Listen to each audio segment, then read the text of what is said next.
सातपूर मनपा हद्दीतील श्रीराम चौकीतील माडा plot level करण्याचे काम जेसीबीच्या साहाय्याने सुरू असताना बाजूला असलेल्या जॉगिंग ट्रॅक वरील गट्टू उकरून अक्षरशः रस्ता उघडण्यात आला आहे। नागरिकांच्या आरोग्यासाठी आणि सकाळ संध्याकाळ चालण्यासाठी तयार केलेली सुविधा काही क्षणात उद्ध्वस्त करण्यात आल्याने परिसरात तीव्र संताप व्यक्त होत आहे।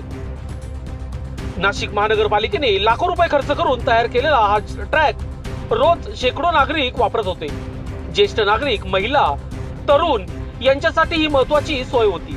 मात्र माडा प्लॉटचे लेवलिंग करत असताना संबंधित ठेकेदारांनी ट्रॅकच्या गट्टूची सरळ नासधूस करत त्यावरून रस्ता काढल्याचा गंभीर प्रकार समोर आला आहे। सार्वजनिक पैशातून उभारलेली मालमत्ता इतक्या बेफिकीरने उद्ध्वस्त केली जात असताना संबंधित विभाग झोपेत आहे का? काम सुरू करण्यापूर्वी कोणतीही परवानगी, समन्वय किंवा नियोजन झाले होते का, असे अनेक सवाल आता उपस्थित होत आहेत। दरम्यान या प्रसंगी देवा जाधव यांनी नाशिक महानगरपालिकेच्या अधिकाऱ्यांना मागणी केली की संबंधित काम तत्काळ थांबवावे, जबाबदार ठेकेदारावर कडक कारवाई करावी, ट्रॅकची तातडीने दुरुस्ती करून पूर्ववत करावं, झालेल्या नुकसानाची पूर्ण भरपाई वसूल करावी, अन्यथा हा केवळ ट्रॅकचा प्रश्न नसून नागरिकांच्या हक्काचा प्रश्न आहे आणि यासाठी तीव्र आंदोलन उभे राहण्याची चिन्हे स्पष्ट दिसत आहे। सार्वजनिक सुविधांची खेळ करणाऱ्यांना जाब विचारलाच पाहिजे, अशी ठाम भूमिका देवा जाधव यांनी घेतली आहे।